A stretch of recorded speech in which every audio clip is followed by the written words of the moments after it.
Miss Tracey Moore, I am so excited that you're here with us today. I am so excited to be here. Thank you for having me. Your career is phenomenal. Oh. In some ways, it must feel like you're just beginning. Mm, I mean, from celebrity acting coach to producer, director, to a TV show host, TV show that I mhm. absolutely love, an Yay, thank you. author, and a speaker.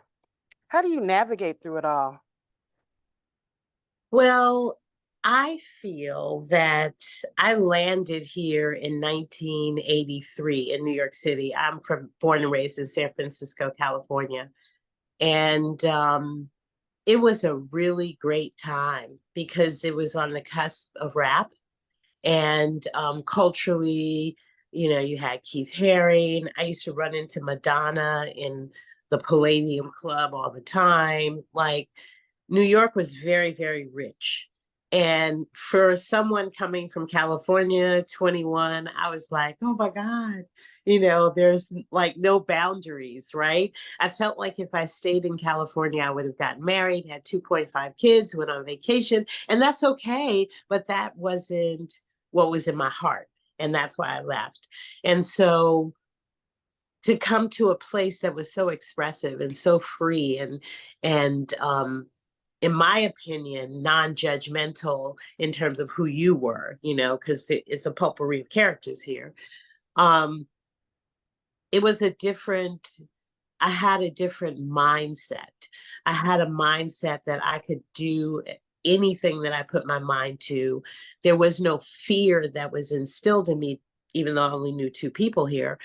Um, there was just this desire and passion to just create. And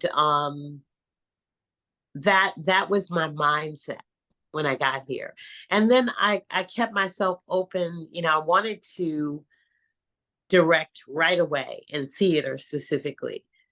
And then that didn't happen. So it's like, you have to, especially in the entertainment business, be able to pivot. So I wanted to make sure that I knew every aspect of filmmaking so that maybe sometimes I want to direct, maybe sometimes I want to cast, maybe sometimes I want to coach and have choices rather than that cliche of master of whatever that is. Um, because there's no limit in terms of creativity and your talent. And, okay, you can only act. When I worked with, as a celebrity acting coach, especially musical artists, they're taking away our roles. Well, it's been going on since Sammy Davis, honestly, prior Right. to that. You know what I'm saying? So, um, and I also feel like that I come from a place of nothing is impossible. I literally remembered yesterday when I was on the plane here coming to New York in 83, and I was like, I can do all things through Christ who strengthens me. I can do it. And I kept saying it like over and over and over again. And I felt like I was well armed when I got off the plane. But then, I mean, New York, I grew up in New York. Like I started and began my life in San Francisco, but the root of who I am, it all comes from New York. So let's go back before you hopped on that plane to New York. What is the village that raised you? What was that like in being raised in San Francisco? Because it's one of my favorite cities. It's also a rich, Oh, vibrant place yeah. with a lot of culture and a lot of movement starting. I'm thinking of Angela Davis and her sister, Yep. the Black Panthers. Like you Hmm. come out of that and then you take that to New York. So what was that environment like in San Francisco for you? Well, for the first 12 years, my parents were married and then they divorced. And I have a brother who's 2 years younger than me and a brother that's 6 years, I mean, 2 years older and then 6 years younger. So I'm the middle only girl. And that was always just those dynamics alone, just the competition aspect. It's like growing up in the late 60s and just my brothers always, who's stronger, who's this? So I'm always, so I feel like that was instilled in me in a very early age, just being around two brothers. Um, and then when you say Angela Davis, like I also lived 10 blocks away from where Patty Hearst was being held captive. My school was a couple of blocks away from Jim Jones's church, and I had friends and family members who went. Um, and my dad's best friend's family perished over in Guyana. And so there's a lot of history that I grew up with as well, and especially Black Panthers. Like, I was 6 years old, and I remember in first grade, and they first day, and they're like, "Okay, let's sing the national anthem," and I was like, "Lift every voice," and they were like, Wrong song. "You know what I'm saying?" So that was my environment. Well, that had to build a richness inside of you that gave you the Yeah, strength to yeah, deal with New York in the 80s. yeah. I Ooh, was a New little York was rough. kid, but I've seen the videos and all that because I'm intrigued by it, that whole world of Studio 54. Ooh, yes, And yes, the and the disco thing. and the beginnings of hip hop and all the Oh, things happening at the same time. So you get off the plane in New York. mhm. What do you see when you step onto Oh, the street? oh my God. The Barney Miller TV show, Taxi, everything that I grew up with in terms of New York. Um, Mary Tyler Moore, even though it wasn't New York, it was still winter. Just like, this is the epitome of what my dreams were in terms of leaving San Francisco, coming to New York and being this Broadway director. That was the goal. And there were I saw no obstacles in getting there. Um, and then as we're driving through beautiful, like coming from LaGuardia Airport into going to Harlem, 148th Street in Hmm. Amsterdam, driving through and, downtown, midtown, uptown, Central Park. And then we get to Harlem, Mm. and the brownstones, the windows are blown out. You're talking about the very beginnings of crack. Mm. um like, it was so sad, but I was still determined. I remember getting out the taxi and as we're going up like these burnt out buildings, I remember saying to myself, the neighborhood has changed. I can't possibly be living here. Right. And here my two roommates are standing in front of a brownstone with big Kool-Aid smiles, like, Tracey. And I'm like, oh my God, I'm living here. And then going into the building, and my room had two windows. And I remember opening the window and looking out, and it was as if that's where people threw their trash, like out the Oh, window wow. in the bag. And I was like, oh no, oh my God, San Francisco's clean, or you feel guilty throwing a piece of paper on the ground. And, so I was like, oh my God. And my rent was $95. It was three of us a Oh, month. wow. I got a job as soon as I got off the plane at Bon Marché. It was a furniture store in the village. And, I just up and started. Um, and then my roommate was being managed by Russell Simmons at the time as a singer. And my other roommate was dancing with Alvin Ailey. Oh. So I went to the studio with her, and I met Russell's partner at the time and ended up dating him, getting married. We share a daughter together. Now wait a Um, minute. You can't rush through that. No, that's a whole ma'am. other story. No, ma'am. Okay, okay. Retract. We either gonna retract or just go a little bit deeper. Now, say what? Okay. So my roommate, after I got my job, because they were Kevin and Annette, they worked at Bon Marché, and they convinced the manager to hire me. So we left there to go to Green Street Studio, um, beautiful studio in Soho. And I walk in the studio with her, and Run DMC is sitting on the couch in their Adidas. And she introduced me to them, and I can't remember who said. I think it was Run who said it, but he was like, "Oh, so you're from California? What's rap?" And I said, "Sugar Hill Gang," and they laughed at me, shamed me, and I was like, "Okay." And then Run, they all got up and they were like, "It's like that, and that's the way it is." Oh, And I was like, oh my God, so aggressive. Right? I was like, yo. And Monica, what's crazy today? Uh, I've been coaching Vanessa Simmons for like 12 years as an actress. oh, wow. Her and my daughter are best friends. They both have daughters who are friends. And they just, Vanessa's on the West Coast. But that's what I think. Like every time I tell that story, it just freaks me out. Like I had no idea, Vanessa wasn't even in the picture at the time, but how crazy I'm coaching Run's daughter. Crazy to me. So I'm gonna give you the full story because this is the truth. So we're in the studio. I leave them. Orange Juice Jones is in the studio. Mm. Curtis Blow and Full Force. So I was sitting in the studio. Full Force's manager, this guy Steve, came up to me, and Bow-Legged Lou walked up and he asked us a question. And he said, whoever answers the question right has to take the person to dinner.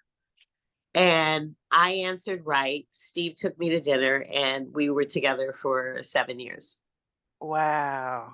Mm-hmm. That is, so the raw beginnings of hip hop. Oh, listen, one story that is so funny to me. Steve was Jewish. He passed when Ray was 17. He had lymphoma. Mm. And but he was, mad swag. Him and Bow-Legged Lou together were just a phenomenal team, and all of Full Force and Lisa. But he just he believed in these groups. I saw the inception of Lisa and Cult Jam. UTFO was the first group that took off. Cheryl Pepsi Riley. And then eventually he started working with Snow. But there were clubs around like Fever, Danceteria. So UTFO would perform Roxanne at these clubs, and the clubs would pay them from the cover. So they would come home with bags of crinkled $5 bills, $10 bills. They would sit in a circle and divvy it out, right? And then there was this wooden, there was this, like a plank, a little skinny plank on our floor, right? That he opened up, and that's where he would put the money. Oh my. And one day they were all at the house, and I was like, banks, what about banks? They don't do banks. What's a bank? God, the man is not going to know. Oh my God. It was hilarious because, back in 1985, 86, you're talking like 10 grand, $5 a show, 10 grand a show. That's a lot of money. That is a lot of money. And cash. Yeah, cash. So I was like, no, you guys come in with brown paper bags full of money. It doesn't look right, doesn't feel right. I need you to go to a bank and deposit. So culturally, how did you adjust from the West Coast to the East Coast? Because it seems completely different. It was. I think a part of me felt like it was more important for me to maintain my Tracyism as opposed to convert and change and simulate what was going on here. Because, the 80s was very strong with cocaine. So, I would go to these clubs, where UTFO was performing or Full Force was performing. Like, Studio 54, we've heard of all the stories. So, I've seen a lot. But I did not say at one point, oh, I need to simulate and be like these girls here to be cool or accepted or anything. I was like, okay, well, individually, that's just who they are. But it was more, and the thing is that every time I was around New Yorkers, which were mostly Steve's friends at the time, I already stood out. Like I didn't even have to do anything. They were just like, you're not from here, right? And that would make me so proud. I'd be like, no, I'm not. I'm from San Francisco, California. I remember when I started going to New York in the 90s because my brother lived there. Oh. And I'm from St. Louis. So back then I Yeah. had a real Midwestern accent. They were like, "Do you Yeah. live on a farm?" No. Wow. Wow. Wow. Say something. Say like I was from France. Say something. Yeah. Say this. Talk, talk. Now move around, jump around. No, but for real, it was and that was important to me. That was really important that like I never felt like I had to change or wanted to change. It was more about becoming a better person than who I was. So where did that come from? That stability within yourself to be yourself, because that is something that we as Black women struggle with. Like, who are we? How do we define ourselves? What are our values? And how can we not code switch to fit in? And especially if we're always the only person of color in the room or very Right. few, and those type of situations I've been in. I have to say, really honestly, I have to say when I was 6 years old, and this is something I share a lot in my classes because it's important for us to understand, human and experiences, right? So I talk about this because I think this is something very interesting about myself. But my brothers and I, we grew up in the same household. We grew up with the same parents. My brothers call my mother and father pops and mom. Hmm. I have, since 6 years old, called my mother and father Shirley and James. Oh, wow. But now My father, I had to stop 1 second. My mother's middle name is Shirley, and my daddy's whoa, name was James. oh my God. See, We're cousins. I call those God smiles when God, Yes. because that's not a coincidence. That's No, God's smile. not at all. See, we family. Um, so what happened was, I nobody at 6 years old, prior to my grandmother, my dad's mother, Big Mama visiting us, nobody had ever corrected me. So I was sitting at the table. My grandmother came, and she was like 6'4", size 13 shoe. And she was Mm. sitting at the table, and she was like, we were eating, and I said, James, can I get 10 cents for candy after school? And Shirley, can I have some more bacon?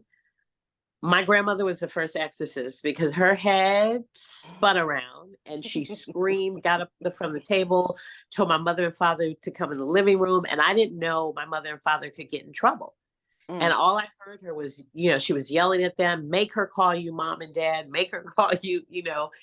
And so at that point, I was like, oh, I'm not supposed to do this. Mm. And I feel too comfortable. I don't want to call them mom and dad. So when I was out in public, I would have my friends, I would say, hey, Carol, do me a favor. Can you get my mother and my father? Or I would just say, hey, to get their attention. And to this day, my mom is 85 and I still call her Shirley. She sends me birthday cards and says, love Shirley. Wow. My dad transitioned, but when he was passing, James. And so I say that to say that at 6 years old, I felt like these people were my parents, Mhm. but they were more of these guides. Like I didn't Mm. really, and I'm telling you this, like this is what was going on in my head at 6 years old. And I don't know why it was going on, but I was like, yeah, I'll respect them. Yeah, I'll live with them. But yeah, we're not really. And then my brothers, as we got older, my brothers, they both have green eyes. My dad has green eyes. Mm. And I didn't have green eyes. So they would say to me, well, I don't think you're really our sister, you know? And then I go to my mother and say, can I see my birth certificate? And she'd say, get out of here, Tracey. Stop playing around, go. And then my brothers would be standing off in the corner, like shrugging their shoulders, like, see, we told you, she doesn't have it. She doesn't have it. This You is know, me, it, it's me, so right? funny because I had a similar experience growing up because my mom and my brother had straight hair, and my hair looks like Mhm. it comes from the motherland all the way through Yes. and through. So I would Yeah. ask my mom, "Are you sure I'm your kid?" They were lighter skin, I'm brown skin. I was just, and my brother would say, "I don't think so." Why? Yes, Why? That's torture. traumatizing. It is sibling torture. They boys Yeah. love to do it. They do that. Yeah. My brothers tortured me. And I think subconsciously I questioned it, but I never believed them. But I think at 6 years old something happened in my life that made me feel like um you know, like I had this armor, like I had something. There was something different about me. Um, in terms of school, like I went to Catholic school for 12 years. And so I would always question, like that was super catechism back then. So, you know, if you questioned, you didn't have faith, you get punished. So I was always in the corner with the dunce hat, red dunce hat, with one leg up and holding a huge green Bible. I mean, a red Bible, because I questioned Immaculate Conception, I questioned purgatory, everything. So I've always been that type of person. And I think that I know that now in being older, that my mother, my mother, she's a very, very, very, very strong woman. She was born in the 40s in Clark, Louisiana, and something happened with her family that she has never disclosed to us, but I feel some trauma. And she just like, I think in 85 years, I've seen my mother cry 4 times, Oh, wow. 4 times. And definitely maybe 5, but not a lot at all. I can definitely count and recall the incident. So, you know, and then growing up, like 2 generation sharecroppers, like, and there was just an intensity that we grew up, like we heard things like you gotta study hard, you gotta be better than these white folks, you gotta, like, that was something that was a constant mantra in pushing us to be better, be the best, knowing we were. So all of that I feel like I got from her. And my dad, he was the most positive person that I ever knew. And I definitely know I am my dad's daughter. And I saw my dad angry about 3 or 4 times in my lifetime. Wow. And he was 62 when he passed. Now, where was your dad from? He was from Meridian, Mississippi, and then Okay. both of them landed in Portland, Oregon. And my dad was one of the first. Well, he was the first Black pilot back then. He was in the Air Force, and then he got Then he married my mother in Portland, and then he got transferred to Travis Air Base, and then that's when we moved to San Francisco. Well, they moved to San Francisco with my brother at the time, and then I was born in San Francisco after that. Wow, that is beautiful. Thank you for sharing that. I know that's Yeah. Yeah, that is but I but beautiful. I say that because it is such an interesting, you know, I like to go through the layers of the characters, but even, you know, in going through our characters, I feel like that's like one of the most interesting things about myself. And like I said, even after my grandmother went off, my parents still, and I felt like they were kind of scared of me, like scared to say, "Listen, Tracy, you have to stop it with this Shirley and James stuff," because they never enforced it. I can just imagine them pillow talk saying, "Now, are you going to tell her to stop calling us that?" Nope. See, and my father's like, "Nah, nah, let it go. It's not happening." So And what's my mother, because she definitely cared about the Joneses. Well, it's not, you know, it's not proper, and she's not supposed. I just couldn't get with, and I tried. When I tell you I tried, I remember like, Mom, ugh. It Nope, doesn't work. Oh my nope, God. you're Shirley. Yeah. So what sparked your interest in becoming a director? And you're so close to Los Angeles. What Oh, was the draws from theater or movies? What was the choice, or was there a choice? well, yes, there was a choice. I had a globe in my room, and I said, wherever I landed, that's where I'm going, because I felt like LA was too close. I felt like my family would visit me all the time. I felt like I wouldn't be able to really start anew and grow. Mhm. So even though I felt like I would be comfortable in LA, I wanted to go to New York. I wanted 4 seasons. I wanted to feel winter, spring, summer, and fall instead of Mm. fog all the time and earthquakes.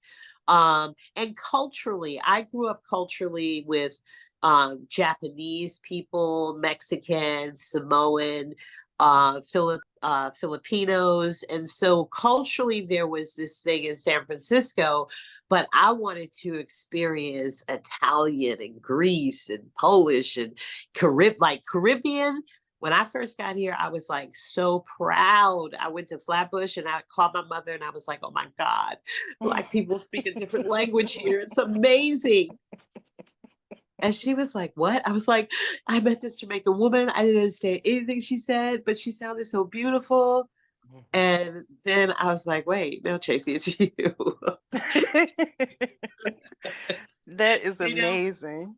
it was just so rich here. And then I felt like if I was gonna, start anew, I only knew 2 people when I got here. Hmm. And that was it. And everything else just evolved from that. Um, but to look back now, like, I would never have changed the decision. I was supposed to be here in New York. Now, how did you transition from directing to becoming a casting director? Well, I actually started out casting first. And the thing is Okay. that when you are a casting director, you actually are directing, right? Hmm. So prior to COVID, you would come in the room and, um, you do what you prepared for. And then if that wasn't what we know the director wants, then I'm directing you in that audition. And I'm saying, okay, we're going to start over again, Monica. And this time what we're going to do is I need you to be a little more angry towards the end, right? So it evolved in the casting rooms. And then when I got on, um, when I got on the set, I was on the road with Buster Rhymes and Eve for 6 years, going back and forth and on different shows. And directors started to approach me on the set, Hmm. right? And they would say, Tracey, what do you think about this? And I was like, and I would give my ideas, right? I would just be talking. And then we were on a set, and this has nothing to do with Nick Cannon. Nick Cannon, I want you to know I'm not talking about you. I am. Let me just say that first. Howsoever, Hmm. Buster and we were doing a film, and this was way after, like, I hadn't worked with Buster in maybe 5 or 6 years. And he did this film that Nick Cannon directed, King of the Dance Hall. And he also starred in it playing Buster's cousin. And we shot it in Kingston, Jamaica. And we were on the set, and Nick walked over to me and he said, Tracey, what do you think? And all of a sudden there was this balloon and it said in writing, I think I should be directing if you're asking me what I think. Mm. And that's when I made a decision that I'm going to direct.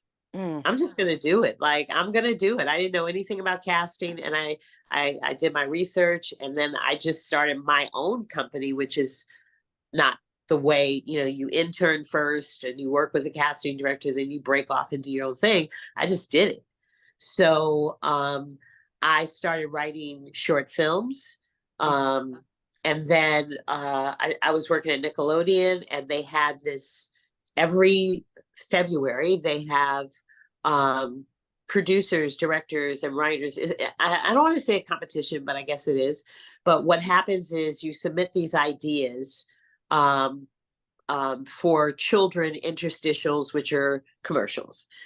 And so I submitted 5 ideas, and there was a very famous director that I do like, so I won't say his name, but there was a very famous director who said, if you need any help, Tracey, I'll help you. And he had a lot of his friends who he was like, Tracey, this is going to be a long shot for you because you've never directed, you don't have a reel, you've never directed for network. And I was like, yeah, but I got great ideas. So they chose 2 people, and I was chosen. And it just lit this amazing fire inside of myself that, you know, I was proud that I didn't listen to the noise and let the noise deter me. because there were other people who were like, I don't know if don't get your hopes up high.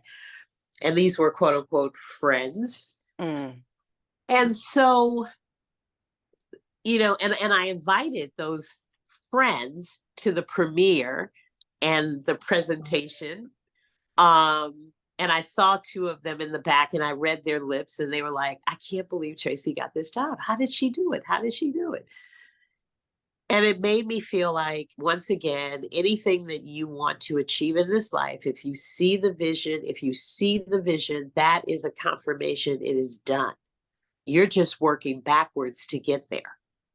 So here's the vision of me directing. Now I just gotta make sure, I know, I understand, shots and lights and blah, blah, blah, and make sure, I get a good script and I have blessed celebrity friends. I cast them. I cast my aspiring actors, all the people that, I know into that, boom, now I'm directing. Wow. And it's the same with Inside the Black Box. I've had that idea for 18 years. It wasn't time. Okay. And then COVID happened. Everybody was at home and, then people's attention drawn to George Floyd and Breonna Taylor, which we know a plethora. When I first came here, there was Yusef Hawkins in 83 when I was here, chased in the street by a bunch of white kids in Bensonhurst. So we know the list and the history. But at that time, people were quote unquote woke. And then Inside the Black Box became relevant at that time and was a project that gave this platform for people of color to talk about their experiences in this entertainment business that's different than their white counterpart, and give a voice. And we're not coming on to promote, we're not coming on to sell, we're coming on to talk our authentic truth. Yes. And we haven't had that platform. So, Roger Bobb, who was the president of Tyler Perry's company, he was the first producer of the show in 2010 or 12. And then he got a call to do Diary of a Mad Black Woman and never came back to New York. So never. And that was my dude. And then that's my dude. And then in 2016, I was in Atlanta, went to lunch with him, and he was like, Tracey, you should do that show you had. You should do that show. Do the show. And I came back to New York, talked to my friend Cassidy Arkins, a wonderful producer. And she took me to iHeartRadio, introduced me to this guy, Spruce Henry. Spruce said, let me tell my boss, because this is a TV show. I was like, no, it's a podcast. I'm pitching a podcast. And I went to his boss, Dr. Dave Chappelle, and he was like, Tracey, this is a TV show and you're doing it. And I was like, no, I'm comfortable behind the set. I'm good. No. And then Rachel Weintraub, she's one of the original producers of The View. We had worked on one of Oxygen's very first shows when it started with Gayle King. And she was the producer and I was a talent. And it was called The Crib. And we were on this show talking about children being parent. It was a parenting show. And I was one of her backup singers, so to speak. And it was another mother. So it was, right? And that's where I first met Gayle. And so then Rachel and I became cool then. And then she was having a meeting with Dr. Colin when I was in there, and she came in and I was like, oh my God, we started screaming. And then Dr. Dave was like, oh my God, you know each other? Great. Rachel, Tracey, Rachel's going to help with you develop this show. And so Rachel and I would meet at iHeart once a week and, talk about the show. And, I like to say the bones and the structure of the show were already in place. It was just crafting it for TV, crafting it for daytime. That's where Rachel's experience comes in. And also, which was really weird, grooming me as a host when I coach people in media training to be hosts. And it was weird in the beginning, but I adjusted. So it's all, for me, it's about timing. It's about patience. People said, you never gave up on your dream. Why would I? Why would why. Just because it didn't happen in year 7 doesn't mean it's not going to happen. It just means that wasn't it. And the truth, which I stand on wholeheartedly, is the joy is in the journey. The destination is not what you think. You're going to get to your destination. For me, as selling this show or as actors getting roles, you're going to get there because you've seen the vision. However, joy is, I embrace the no's because we got a no from John Legend's production company. I'm not mad at that. You know, no comment. You know what I'm saying? You're in the right So place. when you look back, yeah. When you look back, you're like, yo, that wasn't a bad. And yeah, we're at season. We just finished season 2, and actors are calling us and asking us to be on the show. Actors are so grateful. We're grateful because when Joe and I do interviews, we always talk about how this show is bigger than us.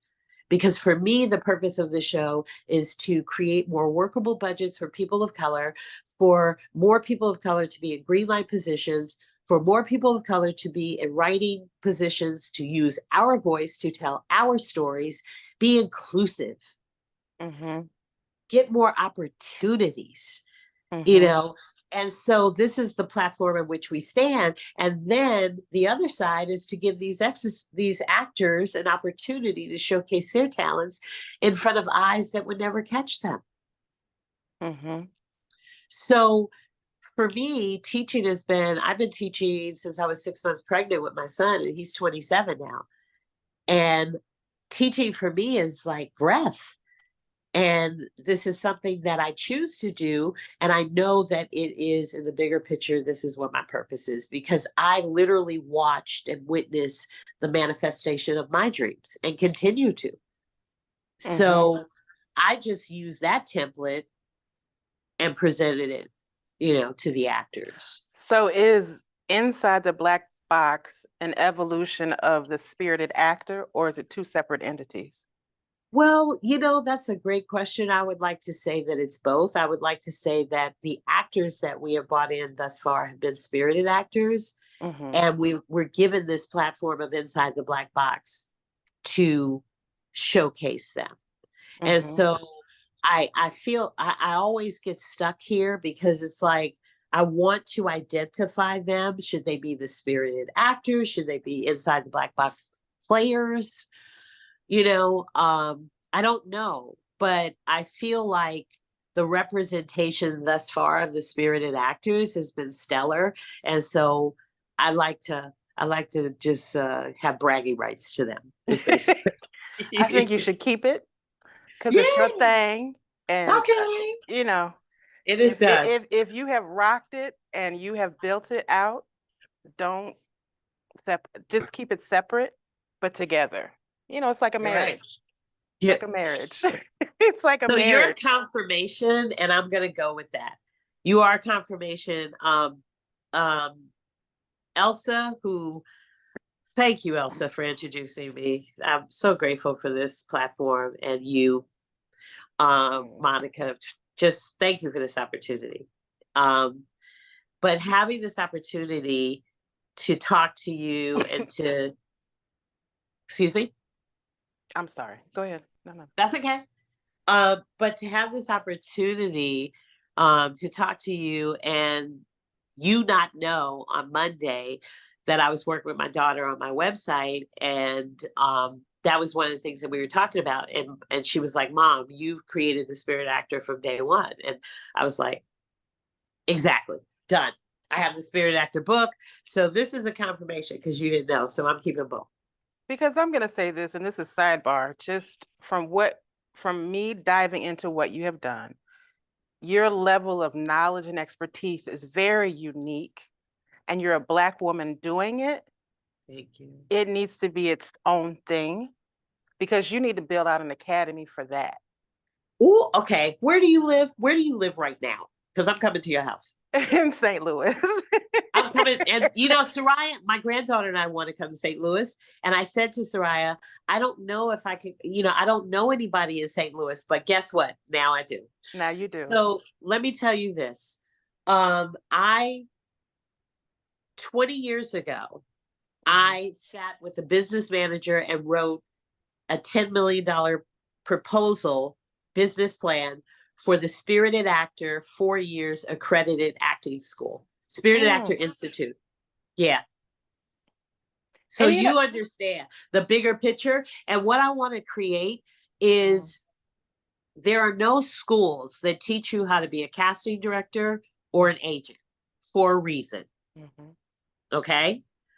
So I've trained some of the best casting directors, so blessed in my life. Twinkie Bird, like Asia Jones. I could just, oh, and so I want the Institute not only to be an acting school and have like my actor friends, Laz Alonso or Kalita Smiths, and all of these people come and teach like master classes. But I also want to have cinematography classes, camera, wardrobe, hair, makeup. How do you get into the union? And I drew out this 4-level building, but the backyard, I want the landscape to be Japanese and I want Mm. it to be peace, like a retreat. So you go there before an audition, you go there after an audition. Like I want it to be this community of family that actors, spirited actors have accessibility, whether you've graduated or not, to this community. And also on the third floor, I had just space. So we have spaces for the classes and we could rent out the space. And then on the top floor, I wanted to build a theater. One is a black box 99 seat and then a bigger theater so that we can also have like, you know, winter, spring, summer, and fall productions. It sounds like, excuse me, you need to go to the South and buy a school that has a theater That's what in it it's. with land Yeah. No, because you are that absolutely that right. would house everything you needed and you can restore it and it'll be beautiful and it'll be someplace and it'll be a destination place as opposed to in New York or LA. Right. Mm-hmm. And see, that's smart because that's why I had to write it for 10 million, right? I was writing it Mm-hmm. in New York. Mm-hmm. But to have them own the property, oh my Mm-hmm. God. Tennessee. Oh, I love Uh, Tennessee. Tennessee would be a perfect spot because they have beautiful, even I love Alabama Tennessee. by the Gulf Shores where the water Love is. Alabama. Uh-huh. Yeah, that's just I'm going into my whole visioning thing. No, we're doing an Listen, I'm interview with about to you. say we need to have a meeting once I get this season 3 locked in. Because seriously, I really I there a lot of my celebrity clients knew about this idea Hmm. inside the black box Hmm. because I've spoken to them, right? And so the fact when and they support me so well, but once we live in a visual business. Hmm. It's what have you done lately? Let's see, right? So the thing is that it was interesting once season 1 was done and people saw it and just the awe of people in like you actually did it. Like Right. you've been talking you and so the love that's generated from that is like what well now what other ideas you got, Tracy? Because I went to a lot of my friends and pitched this show Hmm. and you know them and nothing happened. Listen, I'm gonna say this. That is that 6-year-old little girl that used to say James and Shirley, and nobody can defeat her. Nobody can defeat her. So nobody can Excuse defeat me. her. Oh my God. That is Because you're one I of am the. gonna I take can that just today. imagine you with your hand on your hip at 6, talking about "Watch me work." With the uniform on. Yes, watch A you work. Catholic school uniform looking like a sailor. I Looking mean, like a you're sailor with you're a tie. challenging nuns and challenging Yep. priests. You're sitting with a dunce hat. You're like, okay, I'm a dunce you. Watch this. Watch me work. And Sister Ann, my first grade teacher, is still alive. Last year, I took my granddaughter to San Francisco. We met Miss Hannah, who is my second grade teacher. Uh-huh. And my granddaughter said, Miss Hannah, how was grandma as a student? Was she good? And Miss Hannah said, well, she talked a lot. And thank God I didn't stop her. Thank God I Yes, thank God she didn't stop you. So be yeah. so you talked a lot about inside the black box. So Uh-huh. can you explain to us? I know what it is because I've been Yeah. watching it, but can you explain Thank what it you. is and how So it Inside works? the Black Box is a show, and it's an interactive show because we have an audience full of aspiring actors, working actors, and they also participate in the acting exercises that we have. But the platform is a safe space for people of color to come as actors, creative beings in this industry to tell their story, authentically tell their truth. Because for me and you and others of color, we know the experiences, we know the problems. But Joe and I would like to use this platform to focus on the solutions Mm, and bring first we have to bring this awareness because this idea started with a casting call that I had, and the director said to me, a white director, when I was at MTV, he said, Tracey, can you tell that actor who was black to be more ghetto, mm, to be more urban? And then he started to snap his fingers and like be more jive, right? Totally offbeat, totally offbeat. So I said, I don't know what you, I don't understand what you're saying. He said, you know, Tracey, tell him to be more urban. mm, And I said, I don't know what you're talking about. And I would never know how to articulate that to somebody because basically what you're saying is, I need you to out black yourself. mm. So that was really the trigger for me. Like, we need to talk about this because, and then, you know, there are like, there are instances where people do not think or have a filter from the thought and then filter, and then I'm saying a lot of people don't have filters. So I would be in a meeting in a company, and someone would say, like after I spoke, "Oh my God, Tracey, you're so articulate. You know, you speak so well." And I'm like, "Well, did you expect mumbo jumbo? Like I'm confused." Mm. And then I would say, "That's not a compliment. It's actually an insult to tell me that I speak so well and Very articulate much. my words." So, and then other friends of mine, talking about one of my dear friends who I love to death. She was on season one, Darnell Martin, director extraordinaire. She wrote Cadillac Records and directed it. New Amsterdam. Her resume is ridiculous. She's Mhm. also the first Black woman who ever had a studio deal ever in Hollywood with her film I Like It Like That back in the late 80s, early 90s. And when I called Darnell up last 2 years ago to be on the show, she said, Tracey, oh God, I have to be on the show. She Mm, said, Tracey, I just got back from LA. Now, mind you, Darnell has blonde, long hair and blue eyes, mm. but she's Black. Okay. And she claims she's half Italian and half Black. And she was one of Spike Lee's proteges. Mm. So she said she went to the studio. She had a list of 5 Black casting directors that she wanted to work with. And she gave it to the executives, and one of the executives looked at the list and he said, oh my God, I didn't know there were that many Black casting directors out there. 5 in 2021. So she had to come on the show. She was like, I have to talk about this. We're in back then, 2021, and you think 5 Black casting directors? That's A lot. what? I mean, how do you say so many and five in the same sentence unless you're saying millions? I mean, Bruh.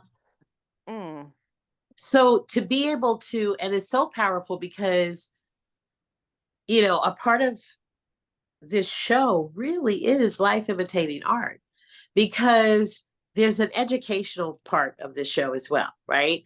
So, you know, we had a conversation about culturally being different, right? mm, mhm. And Joe was speaking about how Debbie Allen Felicia Rashad said on our show So that, explain, sidebar. okay, It's not just Joe Johnson. It's Joe, Joe D. Morton, award winning. NAACP award winning Mr. Joe Morton, brother from the planet, Papa Pope. And shame on me, because when we do interviews, I'm always Emmy award winning Joe Morton. And yes, the privilege, the honor of working with this man.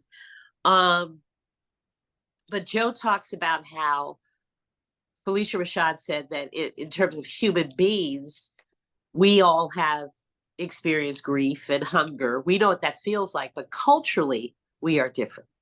And so we were on a phone call, Joe and I was explaining to someone what culturally meant. And I started hitting my head like this, this is the universal sign in culturally that a woman's braids are too tight.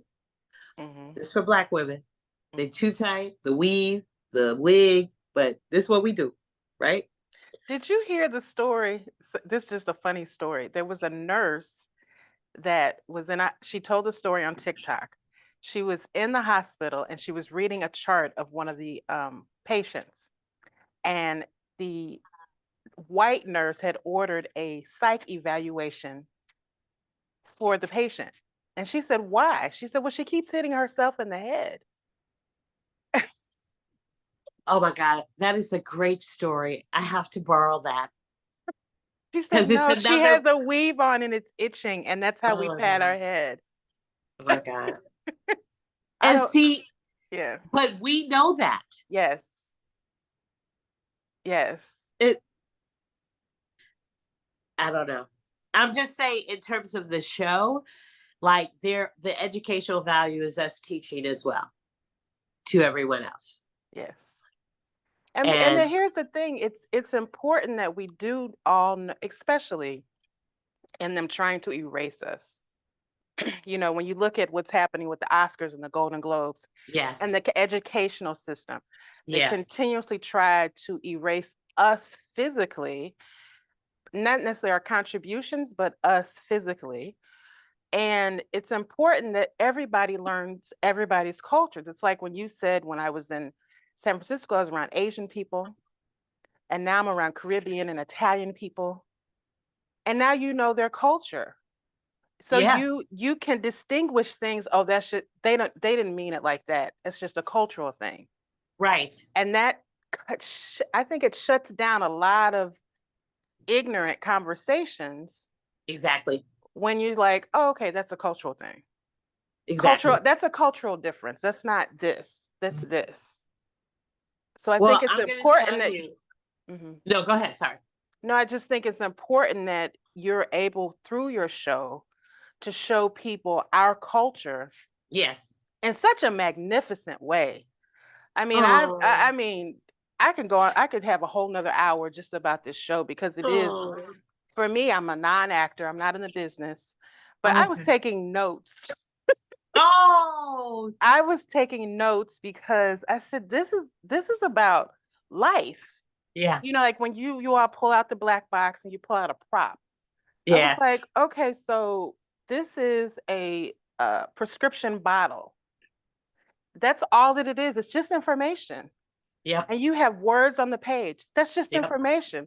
What you do with those two items is up to you. I was like, shut up. This is like life class. You know what's funny? When I first started teaching, my first class, I had 3 people. And then blessed, like in my 5th year, I had waiting list. But people would come to my class and they would say, oh my God, my friend told me that you're a life coach. And, you know, back in like the, 90s, like, life coach, what's that? Right. And I was like, no, I'm an acting teacher. And they'd say, oh my God, people tell me you teach from The Secret. And I was like, what's The Secret? You know, what I realized is that I feel like I have the best of both worlds, because I will not admit it, but yes, I've trained at ACT in San Francisco, Pacific Conservatory of Performing Arts in Santa Maria, where I went to school with Dorian Wilson. We were the only African Americans. Um, and then when I came to New York, I did a couple of plays, but acting wasn't my passion. My passion has always been helping people. And that's the other thing I said at 6 years old. My girlfriends we were in the playground, and we're still friends, the four of us today. And Ailita yelled out, "I want to be a millionaire." And I didn't know what a millionaire was, but I was like, I want to be that too. I like the sound of that, right? And I said, I want to be like Jesus. I want to help people. And then, of course, the nuns were like, Tracey, blast her. I got in trouble for that. But I was like, no, I don't want to be Jesus. I just want to be like Jesus and help people. And then I realized at 27 that I was doing what I wanted to do. I was helping people. And that circle came around. But I feel like, inside the black box, and I always say this to Joe, it's so much bigger than what, Joe and I want to go into, when they say, what's next, season 3, 4, 5, 6, 22, 23, like forever, but also we want to create this community. It's important for us to have a community, because when you're in a place, and this is what it feels like on our set, and I would love you have an extended invitation when we get confirmed for season 3, but you can come on the set and live your life. You'll have a ball. I'm telling you, we have so much fun. But it's an experience because we're all on the same playing field. Joe does not sit on a pedestal. He is so approachable. First season, one of the producers said, "Tracey and Joe, we need you guys upstairs," right after we wrapped the show.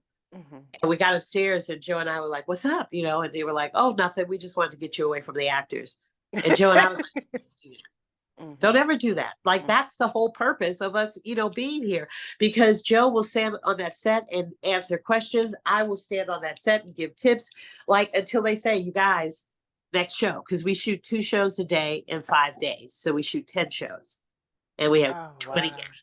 Wow. So, it's like, this is so much a part of who we are.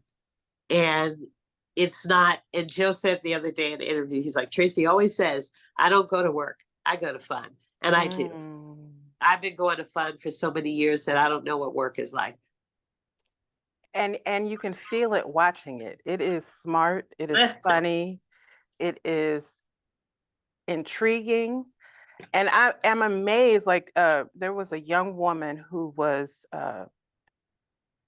Felicia Rashad was there, and she had Raina. Raina, she did the cold read of her the funeral. At the funeral. Yep. I was like, how did she get there so quickly? She had me crying. And I was like, how did she? I would have been so, I mean, I'm not an actor, so it's not my world. And I'm sure she studied her craft. Yeah. But to be able to access that level of emotion, like, in an instant, that was genius.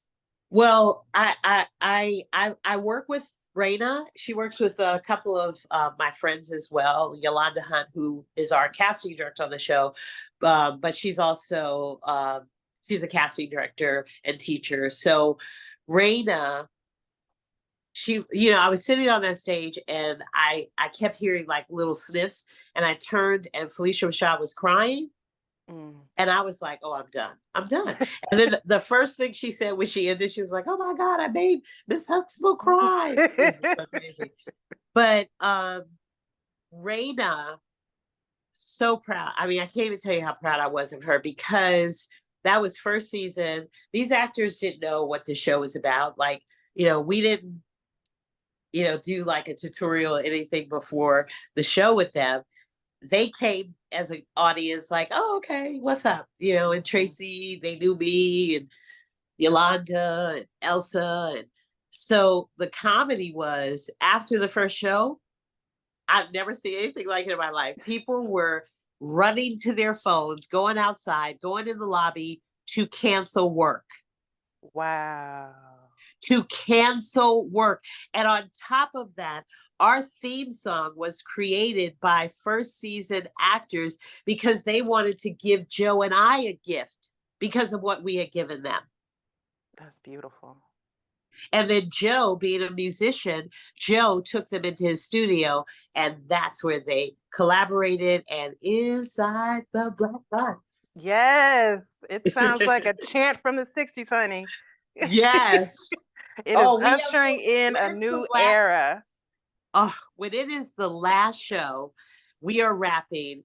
It is a party. Keith David we were on the floor dancing. We put the Soul Train line together. It was crazy. It was crazy. So before we get out of here, I have a couple of Black girl questions I want to ask you. Sure. Because one, you're very insightful and you're very generous with your information. No problem. First, I want to know, what is your Black girl magic superpower? Love, Love. love, love. That's it. It's just love. Beautiful. Everything is attracted to love. Everything is healed from love. And, I can honestly stand in that. That is beautiful. And what is your wish for the future of Black women? Oof. Yeah. My wish for the future for Black women is to continue on this path of being bosses, owning companies. And I love when it's beyond the entertainment business, like the first Black woman who started her own contact lens company, techies. However, in that journey of obstacles and challenges and hurdles that instinctively and intuitively you know that you can move through and get past. Never lose sight of the woman inside of you, the person inside of you, because for me as an acting teacher, what I find with females is that they're so aggressive. They're like, in scenes, they'll square up on a man. In Roses from Fences monologue, which is in the 1950s, they're yelling at Troy and screaming at Troy, not understanding historically that's not how it went down for women in the 50s. Mm-hmm. So in not losing the person who you are inside, there's, and everyone has different, there's different labels and people live different types of lives. And I don't want to disrespect any of that. Mm-hmm. But you have to know authentically who you are, whose you are, because you really need to know the whose you are to get through the challenges and the hurdles and the obstacles. And then there's such a nurturing and loving and gentle and kindness side about human beings that I believe women have a massive power. Yes. And I just believe that because, even if you have not given birth, a woman has the ability to do that.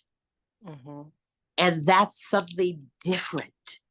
Physiologically, psychologically, it's something different that we have that helps this country stand up.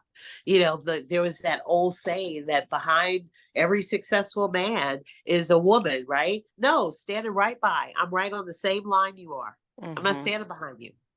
Mm-mm. And not being insecure about that. Mm-hmm. But respecting and admiring that partnership or that marriage or whatever it is, and lifting each other up. Don't lose sight of that, because being a boss and being, having to go and what you're doing is creating a space that never was there, or there's just, or maybe hasn't been done before and you're the one who's supposed to do it. But when you tap inside, that noise just ceases. Tracey, you should give up on the show. It's been 15 years. Do you really think it's going to happen? I don't listen to none of that, because that's your stuff. My stuff is, we're going to have it. Yes, we're going to be going on. Worry about yourself. Yeah. I don't need to have all of that. And you know, You it's beautiful. What's also on display in the show, and I am going to close out because I want to respect your time, is Okay. the dynamic between you and Joe. It's such Aw, a balance between the two of you. There's aw. no hierarchy between the two of you. There's no I'm a man, I'm a woman. There's just we're here to teach. Yeah, We're here to deliver what we're supposed to deliver. yeah, But it's beautiful to see that dynamic because we rarely see it on film. Whether it's television, streaming, movies, we always have I'm the man of the house, the alpha thing. And yeah. he lets you flutter around there and do your thing in your beautiful dresses. And then Thank when you. it's time for him to get up and be Joe the Morton, you sit back and you just applaud him. Yes. Yeah. And it's just a beautiful thing to see. And I think that the example of that will resonate beyond what you're doing because we do need to Mm, see the partnerships between yeah, men and women and the fact that you're co-executive directors, I mean yeah, co-executive producers, and you're co as yeah. opposed to this is this person. You're really doing it together in unity, and that's a beautiful thing to see. I'm so happy that you see that. And when we do interviews, that's one of the things that you guys always say to us, and we're so grateful for that. I say Joe gives me permission to just be crazy. And so that unapologetically. So he's just because when I did this, Monica, when I did this, I was doing that in front of a whole bunch of white people. Mm. And that's why Joe was like, see, because they were just like that nurse you said, Yes, right?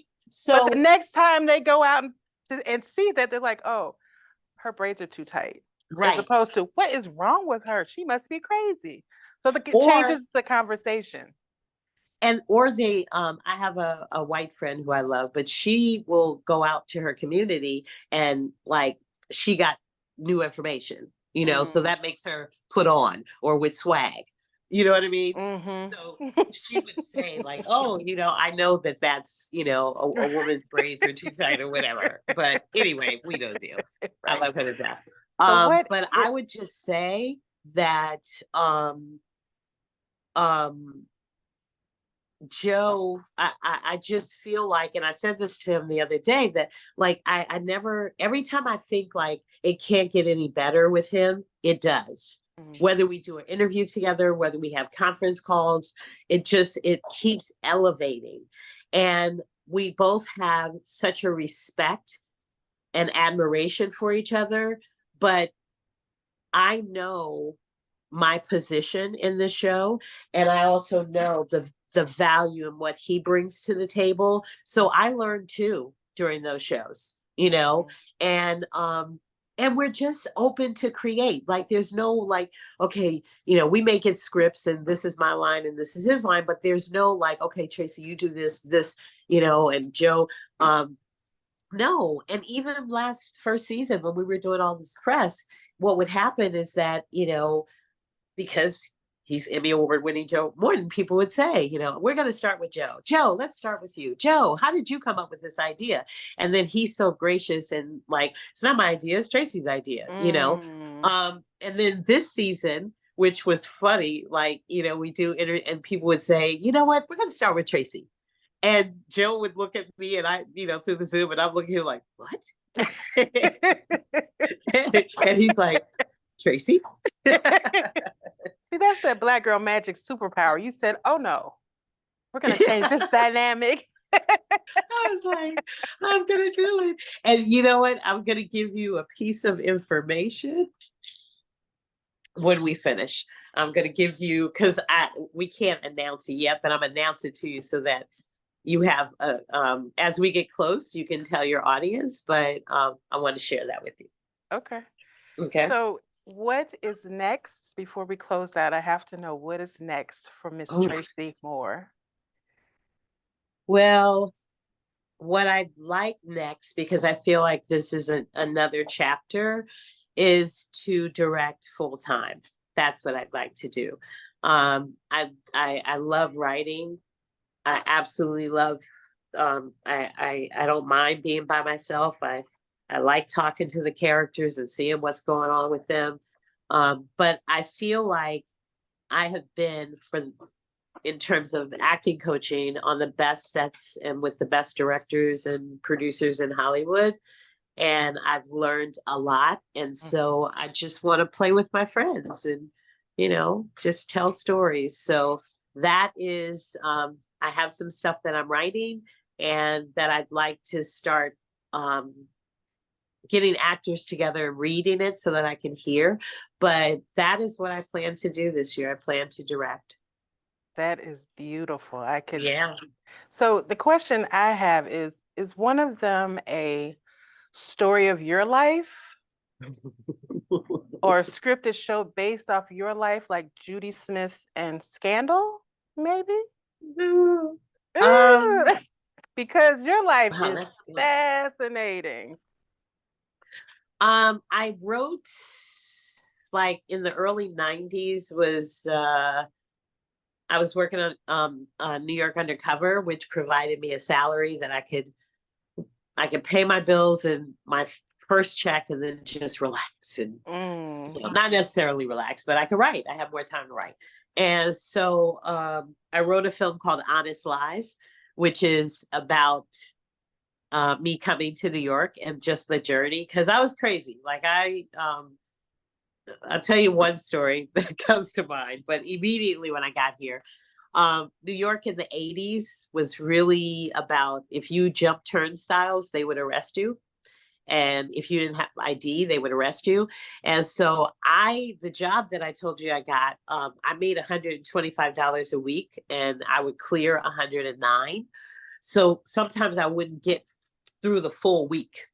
And I had a choice: transportation or lunch. And I always chose lunch. And then I walked 4.5 hours from 12th Street and 6th Avenue to 148th in Amsterdam. Wow.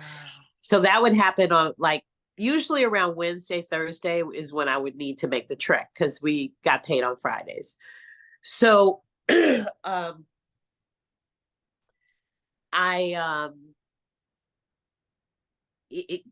just in terms of coming to New York and, getting, the job right away, thank God to my friends, because they were working at the furniture store. So one day I didn't have transportation. So I jumped the turnstile, and this white police officer, he said, "Excuse me, miss." And I was like, oh my God. And I had San Francisco, California ID. And so he was like, "Can I see your ID?" And I was like, "I don't have any ID. I'm sorry." And, I'm in a rush. My sister, she is a part of the Special Olympics, and we have training today. She doesn't have any legs. And so she has there's a plank on her torso with wheels, and she uses her arms to, run with, so to speak. This police officer looked at me and he said, "Either you're a really good actress or, you're telling me the truth," right? And I was sweating because I was like, I can't go to New York jail. And I was like, "No, I'm serious. No, I'm serious." He said, "Well, I'm going to ask you to do something for me." And this was totally inappropriate. But he was like, "I want you to go to dinner with me, and I want you to tell me about your sister." So I was like, I do need to eat. And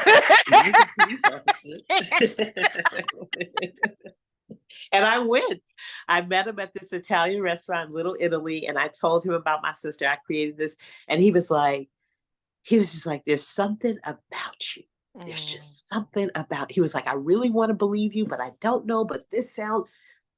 And this is the crazy part. After that, I never ever saw him at that train station again. It was crazy.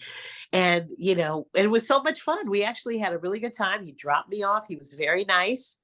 There was one funny thing. Right before we get to my house, he was like, "Tracey, can I ask you a personal question?" And I was like, yeah. He was like, "Do you smoke weed?" And I was like, "Oh, no, no, no. I would never participate in smoking weed," right? And he leaned over to his glove compartment. He was like, "Too bad, because I just made a bust the other day and he had all this weed." And I did. So I was like, oh, I could have bought weed for my friends, but it was crazy. Like those are like in my film, those are the kind of stories that are in my film Yes. that are so random and bizarre like that. But these are the characters and this was the journey of being here in New York. So your life will be in your movies that you create. Yeah, because, my family's crazy too. I gotta expose them. Just What tell it away. all. And then I'll say to them, it was acting. It wasn't real. Oh, that wasn't you. I just made it No, up. So how can exactly. people watch Inside the Black Box?